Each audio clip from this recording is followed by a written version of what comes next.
बचपन में जब सुबह की पहली किरण निकलती थी तो पशु और पक्षियों की चहचहाट और पशुओं की जो आवाज़ थी उससे जो दिल खुश हो रहा था वो आनंद अब रहा नहीं। आपको बता दें धीरे धीरे पशु और पक्षी इस दुनिया से लुप्त होते जा रहे हैं। लेकिन अब गौरैया चिड़िया तो देखने को भी नहीं मिलती है। हमारे साथ में हरपाल राणा जी हैं, इनसे बात करते हैं। इन्होंने पशु पक्षियों को बचाने के लिए इन्होंने शिकायत दी, ITR लगाई और बार बार सरकार से आग्रह कर रहे हैं कि इनको बचाने के लिए सरकार के पास क्या कुछ प्रावधान है। सर, आपने क्या कितनी शिकायतें दी हैं पशु पक्षियों को बचाने के लिए? देखिए, ये पशु पक्षी को बचाने के लिए मैं कई वर्षों से प्रयास कर रहा था और मैं सरकार से ये आह्वान कर रहा था, भारत सरकार और दिल्ली सरकार से, कि जो पशु पक्षियों के लिए जो संरक्षण के नियम हैं उनको कड़ाई से पालन किया जाए। और इसमें विशेष एक प्रयास था मेरा कि जो यहाँ पर भी, दिल्ली में भी और दिल्ली से बाहर भी, जो कि मैं स्वयं भी करता हूँ, कि पशु पक्षियों के लिए ऐसे स्थानों पर जो सरकारी कार्यालय हैं, जो जहाँ पर पानी की कमी होती है गर्मियों में, वहाँ पे पानी और दाना रखने की व्यवस्था की जाए।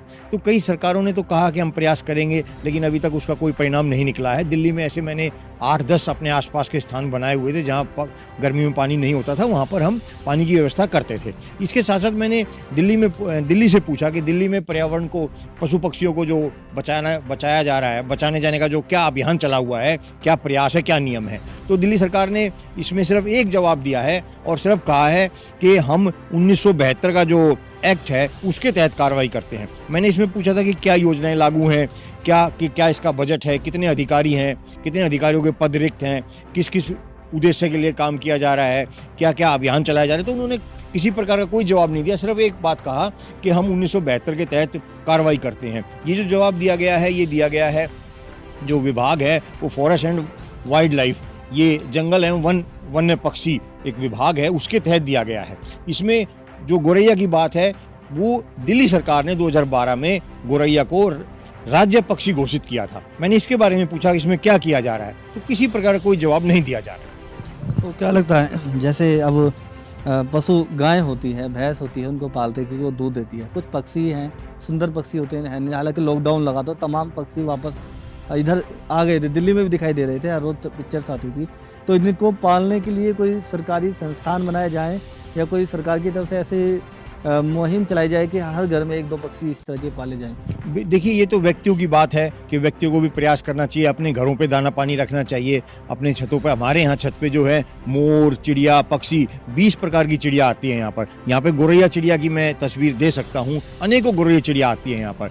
तो इसकी, लेकिन हर एक व्यक्ति को भी इसका प्रयास करना चाहिए, अभियान चलाना चाहिए और स्वयं प्रयास करना चाहिए। लेकिन जहाँ तक सरकार की बात है, वो अपनी जिम्मेदारी, जवाबदेही सही नहीं निभा रही है और ना ही कोई किसी प्रकार का जवाब दिया जा रहा है। जब जवाब नहीं दिया जा रहा है तो इसका मतलब ये होता है कि काम भी नहीं किया जा रहा है। सरकार को भी इस पर ध्यान देकर एक अभियान चलाना चाहिए, जिस तरह से प्रदूषण में भी पशु पक्षियों का बहुत बड़ा महत्व होता है, पर्यावरण बचाने में पशु पक्षियों का बहुत बड़ा योगदान होता है, उस पर सरकार को ध्यान देना चाहिए।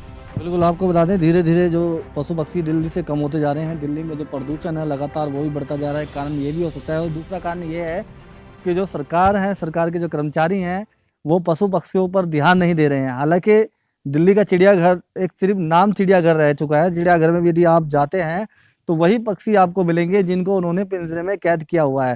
पहले ये पक्षी कैद नहीं होते थे, अपने घरों की मुंडेर पर दिखाई देते थे, पेड़ों पर दिखाई देते, अपने घर के आंगन में ये पक्षी दाना चुगते हुए नजर आते थे। लेकिन अब इनकी जो हालत, इनकी जो दुर्दशा है, वो बद से बदतर हो गई। यदि ऐसा ही रहा तो एक दिन ऐसा आएगा भारत में कि पशु पक्षी देखने को भी इंसान को नहीं मिलेंगे और हम लोग जो प्रदूषण है उससे ग्रस्त हो जाएंगे। Naseem Ahmed, AA news, Delhi.